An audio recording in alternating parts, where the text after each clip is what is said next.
good morning, good people, fellow humans, etc., as the king and I would say. There we go. Lighting. Looks like the porcupine syndrome has come out once again. Well, let's see. Good morning. Today is Monday, February 9th. Wow, the month is almost a third over. So, yeah, wow. Cool. It is about 6 o'clock in the morning, almost 6 o'clock. Today is the day that we deliver food to the homebound. I have 8 people on my route, done by about 10. And let's see. Yeah, today's a big study day. Got to get that stuff done. Week 6, 6 of 10. This is week 6 of 10. Okay, but anyway, who cares about that? Today is Monday, which means it's the start of a new week in our neuroscience-oriented approach to success. This week is the building week. Again, every week builds upon the last week. So this is week 3 outside. We call it outside my skull-sized kingdom. This is where we learn the skills to get other people to help us. So if we're using the boat metaphor, it's the crew for the boat. It's the people that are going to help us navigate this boat through good times and bad, rough seas and calm, storms and gales, etc. So this week, it's really focusing on how they think, what they think, and how to attract them. Next week, it's going to be how do we manage them? How do we get them to stay the course, the proverbial course, not pull us off in some other direction or mutiny or stop working or panic or whatever. This is the week we start. And we start with David Logan, USC professor, who we've communicated with via email over the years. Probably seen this video 10 times a year for the last 10 years. So about 100 times. Okay, cool, good. That's how important it is. Tribal leadership. How you get people to do what you want. So we'll talk a little bit about that. Also, advice from an 80-year-old is be brave. Even if you're not, pretend to be. No one can tell the difference. Yeah, what's the difference? That guy looks like he's brave. And that guy looks like he's brave. Which one is brave? They both look like they're brave. Look like they're brave means they're acting like they're brave.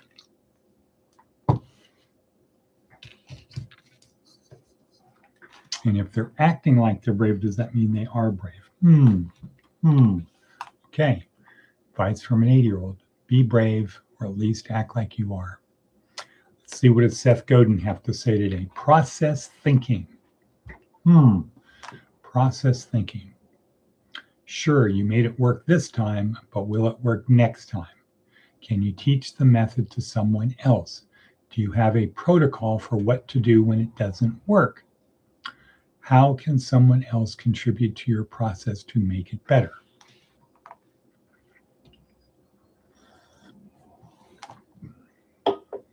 How can someone contribute to your process to make it better? Process thinking. I am going to take that to heart because I am not a process thinker. And perhaps I've become more of an outcome thinker. In other words, okay, great. It's from Jeannie, great.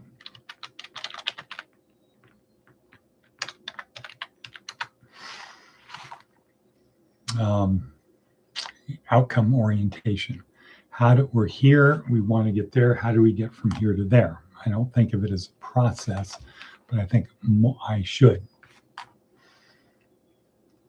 Okay, process thinking. That's Seth Godin. All righty then. So here we are, five minutes in, and we're done. A lot of people are saying, great, hooray. I'll never get that 5 minutes back. Okay. So before we talk specifically about David Logan, let's give a little recap. Why are we here? Maticus Fanaticus made it. You almost had a week. You got 6 days in, and then you didn't make it yesterday, but glad you're here today. Note, when you see the judge, if you don't have things printed, you can ask to say, Your Honor, I don't have a printer, but I have it on my phone. And that should be good enough. It comes down to whether he believes you. It doesn't come down to a little piece of paper, because somebody could have made that on a PDF. And you can provide information to the people at the desk so they can verify if that needs to be. So you can always say, Your Honor, I don't have a printer, but I have it on my phone. Can I show it to you there? And I think he's going to say no problem. And you can say the same thing about the parts of the gun. So, next. next. All right, so that's Maticus von Atticus Untersergeant Ordinary. I'm trying to copy it with pen and paper. Copy a picture of your certificate.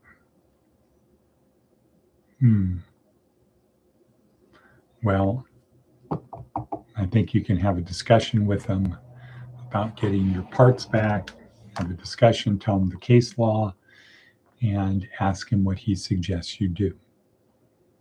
But use the word, there's case law that says I can have the parts of my gun back. And you might start with like the scope and the other modifications that you made to it that can easily be removed. All right? Okay, moving right along. Okay, why are we here? We're here to help our students and interested people on their journey through this life. Boom, that's it, simple. Like so many others, like the thousands of millions of other podcasts, books, musings, radio shows, countless other forms of delivering advice on how to do it. Ours, though, is different because it's a neuroscience approach. It's not a psychology approach. It's not a get you ramped up, excited. Yes, I can do this. I can do my life type of thing. It's blocking and tackling. How do you put type of thing where you don't need, you can be cold, passionate and do it. And if you put the bait on the hook the right way and you put the hook in the water in the right place at the right time, it will attract fish. And if a fish takes the bait,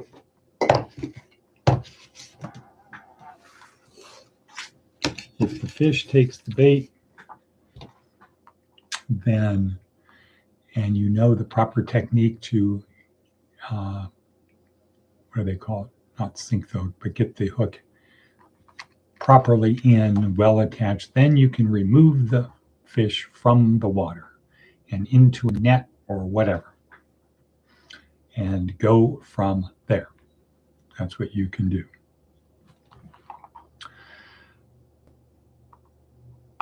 And it doesn't have to be, it's going to work because you're excited. No, oftentimes it's just the dispassionate following the process orientation, process thinking. that get you there. So that is our approach, not the we're going to release dopamine and serotonin and oxytocin and endorphins. We're going to release these chemicals and you're going to feel good, so you're going to do it. No, it's the you're going to do it because that is your discipline. That is the training. And in times of crisis, one theory is we fall to the level of our training. So we go down to the level of our training. And if we have really low training, our performance sinks to the level of our training. So here the idea is to, if we're going to teach you how to drive a car, we teach you how the car works before we let you get in the car and test the car and drive the car. It's to understand how the car works. And that becomes most important when something goes wrong. When everything is going right, it's not that hard to drive the car, but when something goes wrong, yeah. You're driving down the road and you hit some black ice. Now what? Now what do you do? Well, if you know what to do because you understand how the car works and you get that. Anyway, so our purpose for being here, our why, is to help our students and interested people on their journey through this life, where it is for trajectory. We're heading to the light. We're heading to goodness. So we can head towards the 3 commandments, or we can head away from the 3 commandments, or we can head sort of towards them and away from them, and towards them and away from them, and towards them and away from them. We can do that. That's what we can do. So we're here to help our students and other interested people on that journey. And we have a 4-week, 7 days a week. This is designed for people in the state pen that have time, that would say, oh, 4 hours a day? Wow, great. I wish it was longer. I wish this was committed to longer. So taking 4 hours a day to learn these skills. So, and the basic skills, why do I behave the way I do, from a neuroscience, nuts and bolts, cells and subcellular chemicals, cells and chemicals. Who am I and why do I behave the way I do? From that perspective, with the belief that if I know who I am and why I do what I do, then I can dial in who I need to be right now. And if I can dial in who I need to be right now, then I'm probably not going to allow people to control my emotions, right? I'm going to understand letting other people control my emotions is probably not a good idea. And that's something Atticus von Atticus, I think, is very good at. He doesn't let people control his emotion.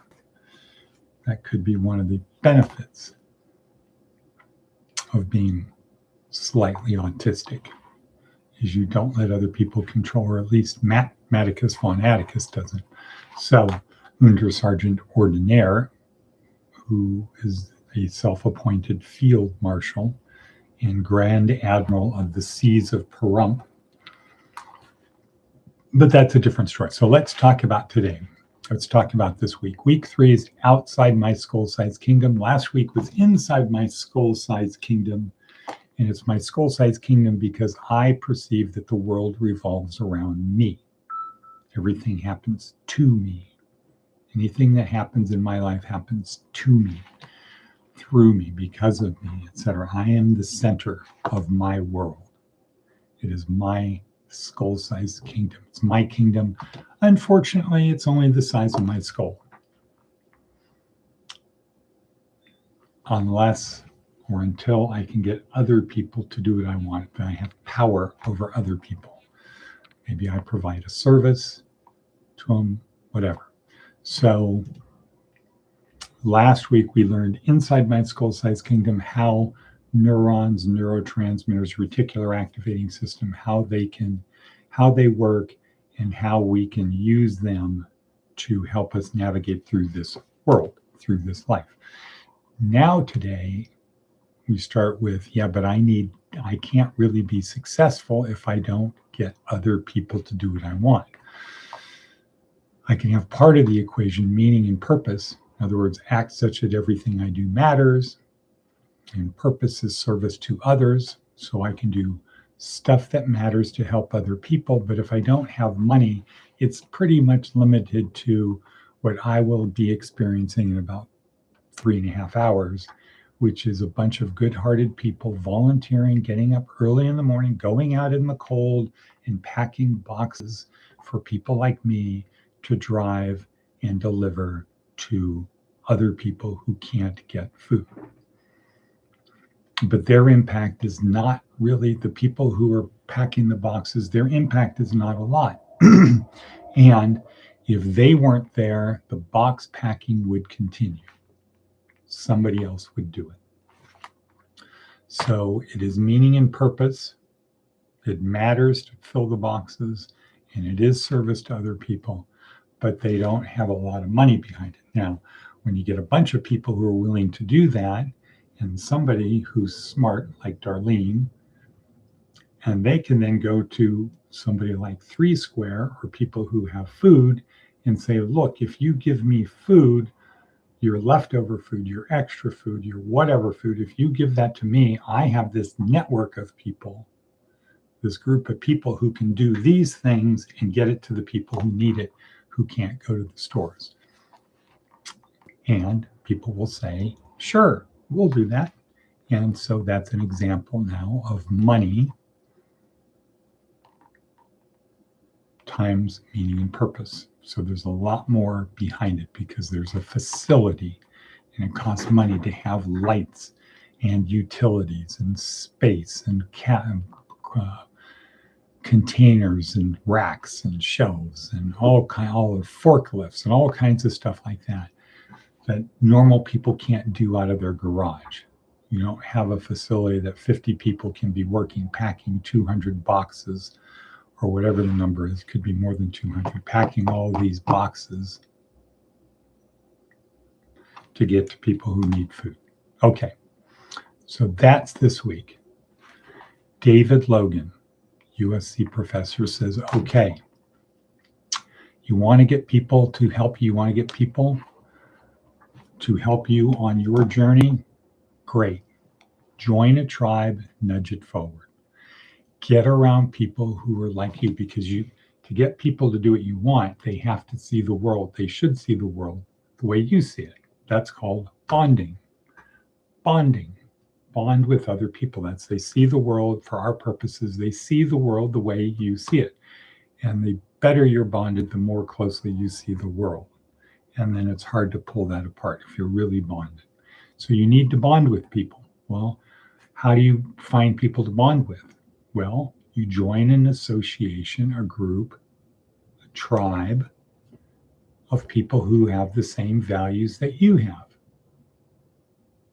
Could be church group, social club, Bible study, AA. There's no limit to those. Join one of those and then nudge it forward. If you want to get people to help you on your journey, you have to give them something to help you with. Join a tribe, nudge it forward. Join tribe, nudge forward. That's it. And now Dave goes into really good detail on different of the tribes, what stage tribe they are, to help if you're going to stay in this tribe. How do you nudge it? Well, you need to know what stage you're at, stage 1, 2, 3, 4, 5, and then you can nudge it to the next stage. Come on, homie, let's go. Okay, so we're almost out of time. Tomorrow is Seth Godin talking about how do we nudge? How do we nudge? 4-step process. We're going to say and cut, and cut.